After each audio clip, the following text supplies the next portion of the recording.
மகா உன்னதங்களில் வீற்றிருந்து மனுமக்களை கண்ணோக்கி பார்க்கிற அன்புள்ள ஆண்டவரே, மீண்டும் உம்முடைய பரிசுத்த நாமத்திற்கு கொடான கொடி ஸ்தோத்திரங்களை ஏறெடுத்து தேவ சமூகத்தில் வந்திருக்கிற உங்கள் அனைவருக்கும் இந்த திங்கட்கிழமையின் காலையின் வாழ்த்துக்களை தெரிவித்துக் கொள்கிறேன். கர்த்தர் நம்மோடு கூட இருப்பாராக.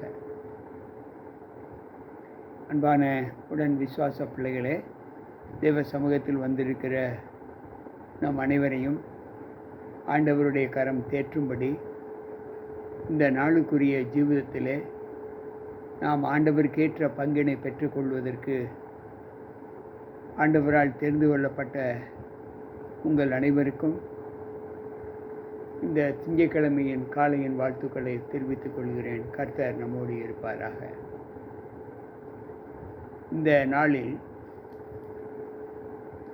எரேமியாவின் புஸ்தகத்தில் இருந்து ஒரு சத்தியத்தை நாம் கேட்க இருக்கிறோம். அது என்னவென்றால், ஆண்டவர் நாம் அவருக்கு விரோதமாக பாவம் செய்தாலும் மீண்டும் நம்முடைய பாவங்களை மன்னிக்கும்படி அவரிடத்தில் வேண்டுகிறோம். நாம் என்ன தவறுகள் அறியாமல் செய்தாலும் அறிந்து செய்தாலும் நம்முடைய வாய் தாமாகவே அவரிடத்தில் மன்னிப்பு கேட்க தூண்டுகிறது.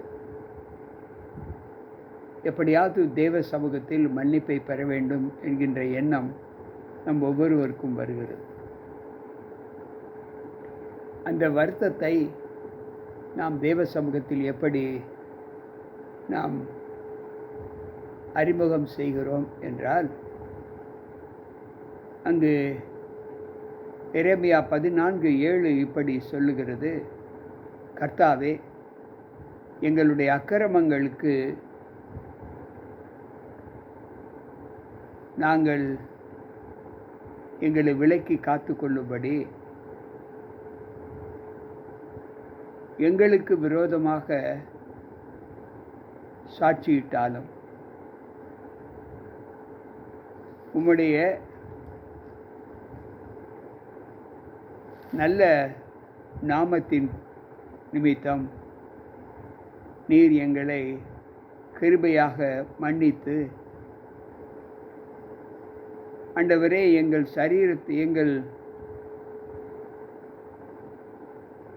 சரீரத்தை சீர்படுத்திக் கொள்வதற்கு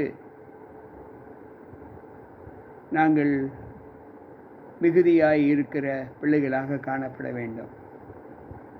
உனக்கு விரோதமாக பாவம் செய்தோம். எங்களுடைய அக்கிரமங்களும் எங்களுடைய பாவங்களும் எங்களுக்கு விரோதமாக சாட்சியிட்டாலும்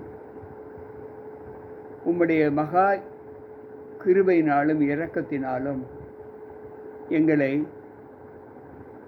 மன்னித்து, சீர்கேடுகள் எங்களுடைய மிகுதியாக இருக்கின்றது என்று எங்களுக்கு தெரியும். ஆனாலும் உம்முடைய சமூகம் எங்களை உமக்கு விரோதமாக பாவம் செய்யாத ஒரு அனுபவத்தை எங்களுக்கு காட்டும் என்று முறையிடுகிறோம். யோபு பக்தன் சொல்லும்போது, யோபுவின் புஸ்தகம் 5வது அதிகாரம் 16வது வசனத்தில், உங்கள் வாயே உங்களுக்கு விரோதமாக சாட்சியிடும். அன்பு பிள்ளைகளே, நம்முடைய வாயே நமக்கு விரோதமாக சாட்சியிடும். உங்களுடைய உதடுகளே நியாய தீர்ப்பு நாளில்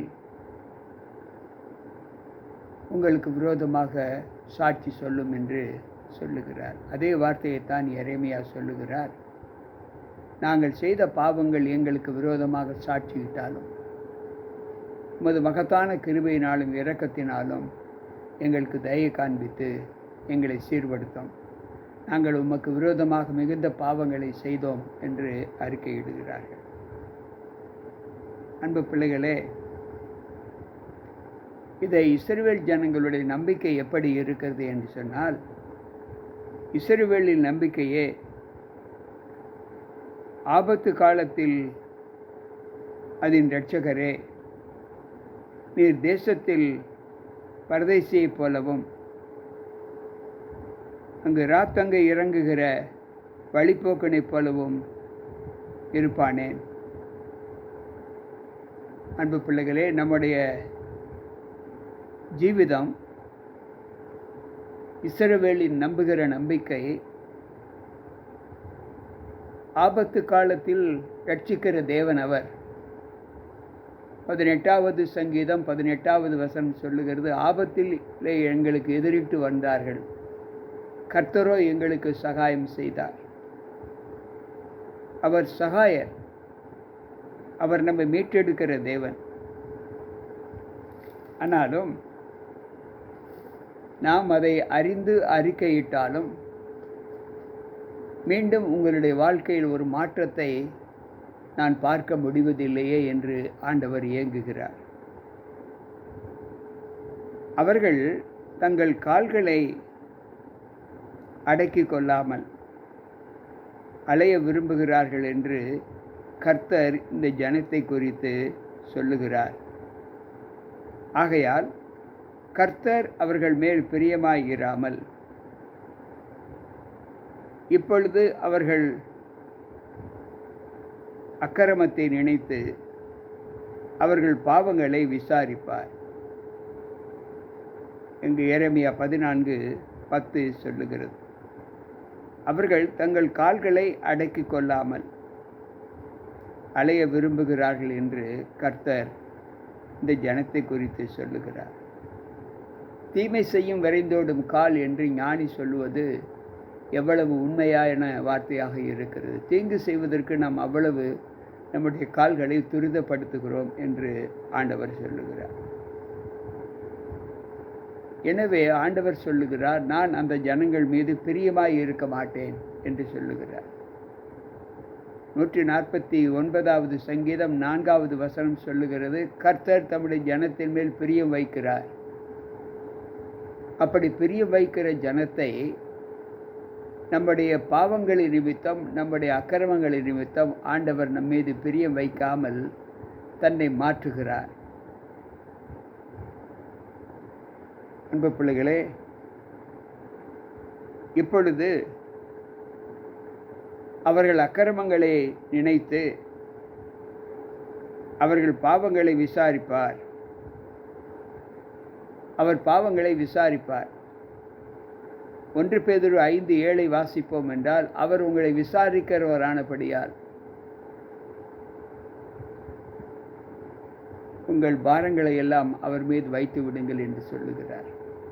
உங்களுக்கு என்ன கஷ்டமோ அந்த கஷ்டத்தை நீங்கள் அவர் மீது வைத்து விடுங்கள். அன்பு பிள்ளைகளை, நாம் துன்பப்படும் போது, நாம் கஷ்டப்படும் போது தேவனை நோக்கி விண்ணப்பிக்கிற ஒவ்வொரு விண்ணப்பத்தையும் ஆண்டவர் என் மீது வைத்து விடுங்கள் என்று சொல்லுகிறார். ஆனால் இந்த வசனம் எரேமியா 14:10 சொல்லுகிறது, அவர் உங்களை விசாரிப்பார், உங்கள் அக்கிரமங்களை, உங்கள் பாவங்களை, உங்களுடைய மீறுதல்களை அவர் விசாரிப்பார் என்று இந்த வசனம் நமக்கு சொல்லுகிறது. எனவே அவர் சொல்லுகிறார் எரேமியாவினிடத்தில், எரேமியாவே, கர்த்தர் என்னை நோக்கி நீ இந்த ஜனத்துக்கு விரோதமாக, அவர்கள் செய்த அந்த காரியத்திற்கு விரோதமாக அவர்களுக்கு நன்மை உண்டாகும்படி என்னிடத்தில் நீ விண்ணப்பிக்க வேண்டாம் என்று சொல்லுகிறார். கர்த்தர் என்னை நோக்கி நீ இந்த ஜனத்துக்கு நன்மை உண்டாக விண்ணப்பிக்க வேண்டாம் என்று சொல்லுகிறார். அன்பு பிள்ளைகளே, அவர் எவ்வளவு மனம் அடிவாகி இருந்தால் இந்த வார்த்தையை அவர் சொல்லுவார். என்னை நோக்கி கூப்பிடு என்று சொல்லுகிறார். நான் உனக்கு செவிகொடுத்து உனக்கு அறியாததும் எட்டாததுமான பெரிய காரியங்களை செய்வேன் என்று எரேமியா 33:3 அவர் சொல்லுகிறார். ஆனால் இந்த இடத்தில் அவர் சொல்லுகிறார், நான் உன் பாவங்களை விசாரிப்பேன், உன் அக்கிரமங்களை விசாரிப்பேன். எரேமியாவை பார்த்து சொல்லுகிறார், நீ இதற்காக என்னிடத்தில் விண்ணப்பத்தை சுமந்து வர வேண்டாம், நான் கேட்க மாட்டேன் என்று சொல்லுகிறார். மேலும் அவர் சொல்லுகிற வார்த்தை எரேமியா 15:1 அவர் சொல்லுகிறார், கர்த்தர் என்னை நோக்கி மோசேயும் சாமுவேலும் என் முகத்திற்கு முன்பாக நின்றாலும் என் மனம் இந்த ஜனங்கள் பட்சமாய் சாராது.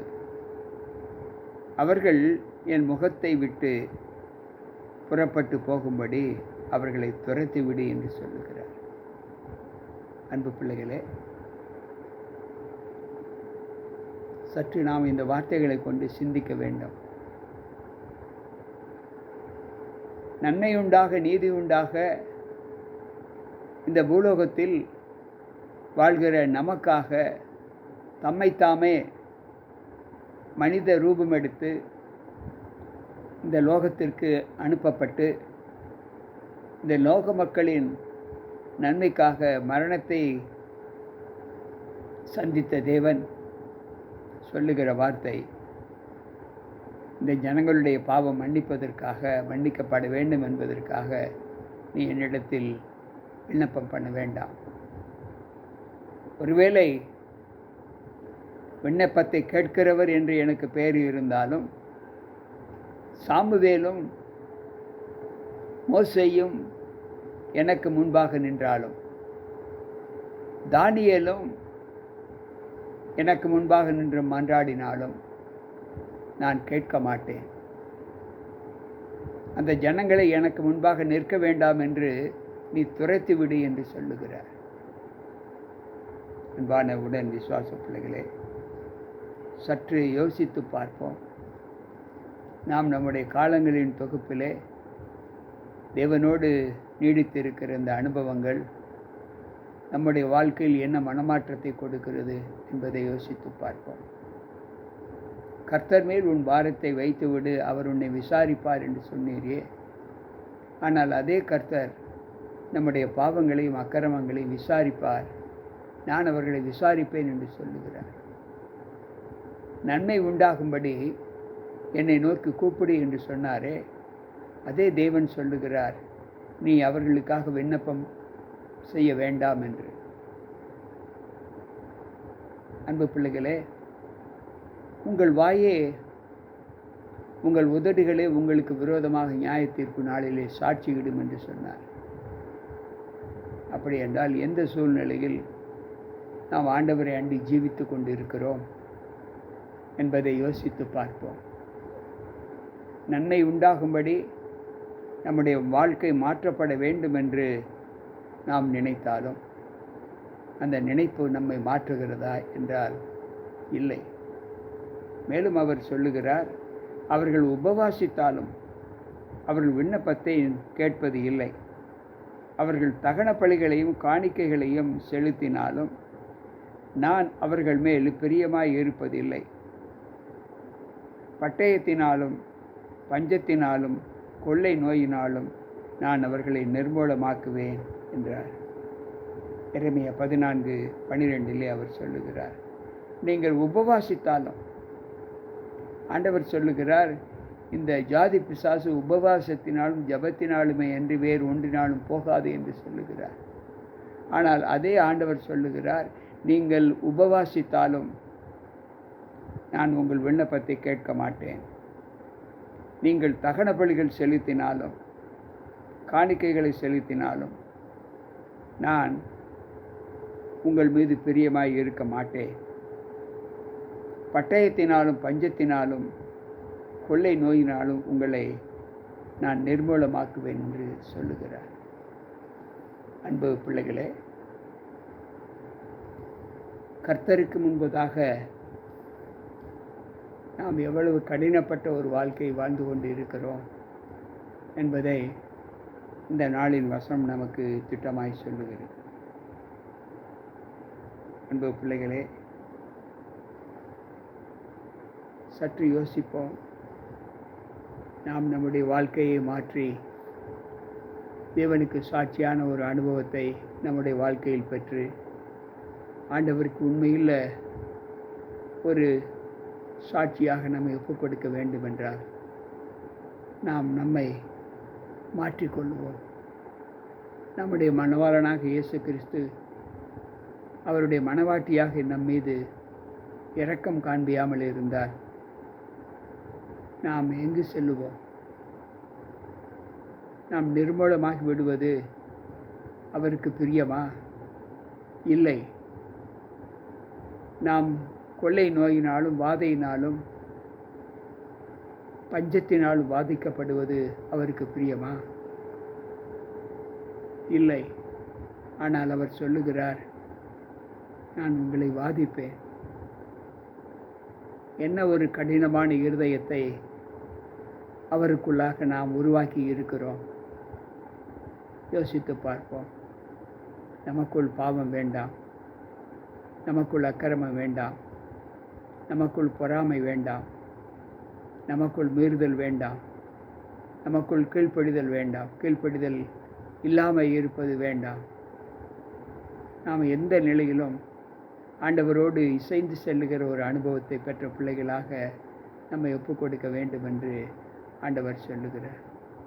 கேட்டுக்கொண்டிருக்கிற அன்பான தேவ பிள்ளைகளே, இன்றைக்கு நம்முடைய வாழ்க்கையில் இந்த பலவீனங்களை நாம் பெற்றிருக்கிறோம் என்றால், கீழ்ப்படியாமை, செவி கொடாமை,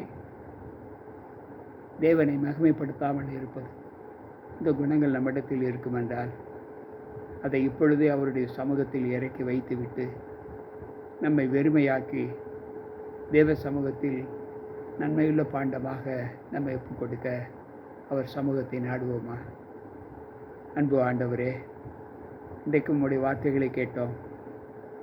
நல்ல ஈவினால் எங்களுக்கு இரக்கம் காண்பிக்கிற தேவன், நீர் இந்த நாளிலும் எங்களோடு பேசின வார்த்தைகள் எங்களுடைய மனதிற்கு எவ்வளவு பெரிய பாரமாய் இருக்கிறது. காக்கிற தேவன் நீரே எங்களை கைவிட்டு விடுவேன் என்று சொல்வீர் என்றால், ஆண்டவரே, அந்த பாவத்திற்கு நாங்கள் எவ்வளவு தகுதி உள்ளவர்களாய் இருக்கிறோம் என்பதை நீர் எங்களுக்கு உணர்த்தினீர். இனிமேலும் அந்த அன்பின் முகத்தை நாங்கள் காண மாட்டாமோ என்று அஞ்சுகிற ஒரு காலமும் எங்களுக்கு வந்து இருக்கிறது. ஆண்டவரே, தயையை காட்டும், எங்கள் மீது இறங்கும். ஆண்டவரே, 14:7 படித்தது போல நாங்கள் பாவம் செய்தாலும் அக்கிரமங்கள் செய்தாலும் வஞ்சகத்தினால் எங்களுடைய நாட்கள் கடந்து சென்றாலும் உம்முடைய மகத்தான கிருபை எங்களை ஆட்கொண்டு எங்கள் மீது இரக்கம் காண்பியும். அந்த இரக்கத்திற்கு உம்முடைய சமூகத்தில் வந்திருக்கிற நாங்கள் ஒவ்வொருவரும் நல்லவர்களாக மாற்றப்பட எங்களுக்கு ஆறுதல் செய்யும். மீட்பர் இயேசு கிறிஸ்துவின் நாமத்தில் ஜெபிக்கிறேன் நல்ல பிதாவே, ஆமென். அன்பு பிள்ளைகளே, கேட்ட வார்த்தைகள், தேவனுடைய வசனங்கள் நம்ம இருதயத்தை ஆண்டவரை எப்படி மனமாறச் செய்கிறது என்பதை நாம் உணர்ந்து அந்த மனமாற்றத்திற்கான ஜீவிதத்தை இந்த நாள் துவக்குவோம். கர்த்தர் நம்மோடு இருப்பாராக. ஆமென். மீண்டும் நாளை சந்திப்போம். உங்கள் போதகர் ஜி.கே. ராபர்ட்.